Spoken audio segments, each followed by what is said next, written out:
to Sarah's aunts and cousins who've made the long and dangerous journey down from North Wales. Who've always gone out of their way to make me feel welcome. And also to that beloved band of rogues that constitutes the wider Sherlock family. In particular to my auntie Mags and her husband Mike for kindly hosting the first meeting of our two families back in February, which against all expectations was widely acclaimed as a huge success. Finally, I want to offer my thanks to our two special guests who we are honoured to have in attendance today. Sarah's grandmother Edna and my great aunt Sheila are our two family matriarchs.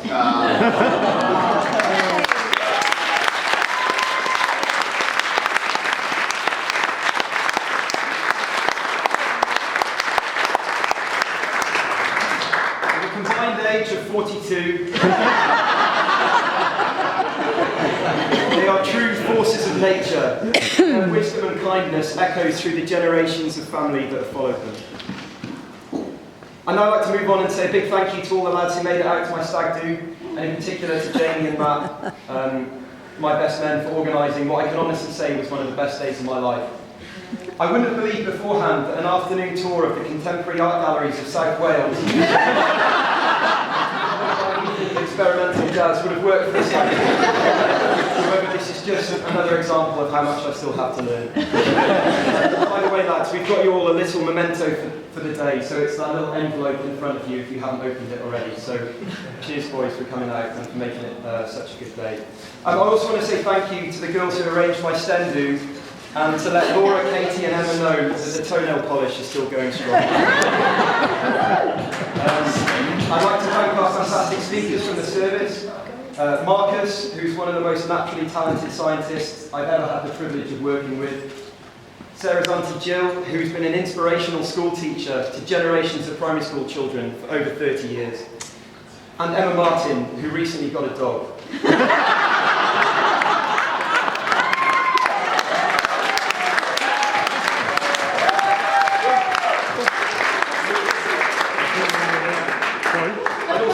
Thank Amy, our brilliant events planner, and all the staff here at Simmonsbury who've been fantastic throughout the whole process, and Mick and his team from Dorset Fine Dining who prepared this wonderful wedding breakfast for us all. I'd also like to mention some of the people who've made an outstanding effort to be here today. Marcus, who's flown in from Munich, Dave from Kenya, Serena and Dave from The Hague, Emily and Mark, who've made the incredible journey with a young son from Perth to be here. However, our winners today are Tammy and Mark Wildwood, who've travelled all the way from Sydney to be here with us. Thank you all for that.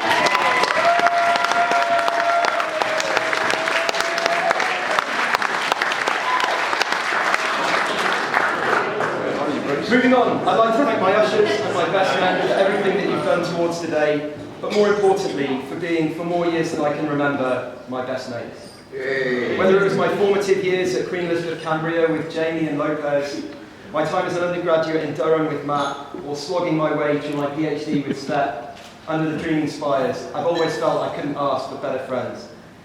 Collectively, you are the lads I would want with me in a tight spot, if I was backed into a corner, if I was under the pump. Although perhaps the less said about what happened on the stag do the better. As a small token of our gratitude, Sarah and I have got you these gifts. And, well, perhaps you should thank me once you've opened them. And now, ladies and gentlemen, I'd like to finish with a brief discussion of the real reason why we're all here. Sarah, you are the most beautiful person that I've ever met. And as I said to you on the day we got engaged, on that rocky outcrop overlooking the harbour of the little Spanish fishing village, I love you more than life itself. You look absolutely stunning in your wedding dress today, and you make me feel like the luckiest man alive. You are kind and considerate, your smile brightens up any room, and your hooting laugh could lift the football.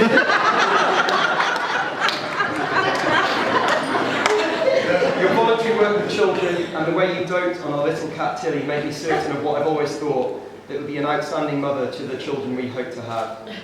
From the beginning, from the very earliest stages of our relationship, I've loved how we operate as a team. Our defeats softened and our victories sweetened because we did them together. We are a team that supports each other. We are a team that accepts each other's shortcomings. We are a team that reminds me when I've left the bathroom lights on.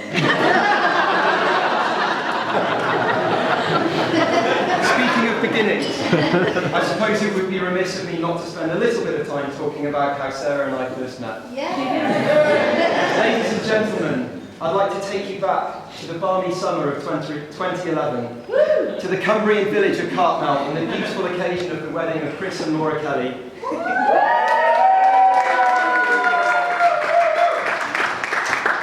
It was here on the terraces of Cartmel Racecourse that Sarah and I first met. Wait, hang on a second. I think I might have missed something. Yes. So it turns out that Sarah and I didn't actually meet by chance. In fact, our introduction had been carefully planned several weeks beforehand at Laura's hen. It is here that I'd like to pay tribute. It's here that I'd like to pay tribute to a dear friend to both of us, Emma Martin, who I'm told was the ringleader of the whole operation. Thank you, Emma. I hope your little project continues to be a success story for many, many years.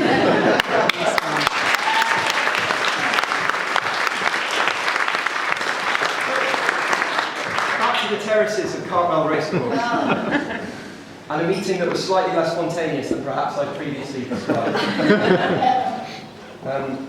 I can still remember how it felt to introduce myself and sit down next to Sarah for a conversation. Unfortunately, I can still also remember the conversation. Earlier on, Sarah asked what sort of music I liked. A straightforward question, you'd have thought. However, my poor brain, addled and intoxicated by the combination of the vision of loveliness sat before me and the free champagne from earlier, I could only think of two things to say. The first was the official soundtrack to the 1980 cult classic film The Blues Brothers. And the second was the Michael Jackson single Black or White, a song which I probably hadn't heard for about 15 years. However, despite this, and despite the fact that I was dressed like the man from Del Monte, we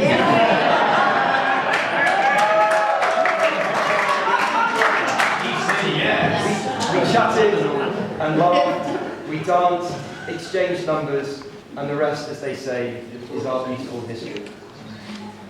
Sarah, standing here, much like Professor Feynman from our readings earlier, I too am choked with emotion. And it's the proudest moment of my life to be your husband and to know that you are my wife. Ladies and gentlemen, I'd like to finish with one final toast. With those who can, please stand and raise your glasses to the most beautiful party.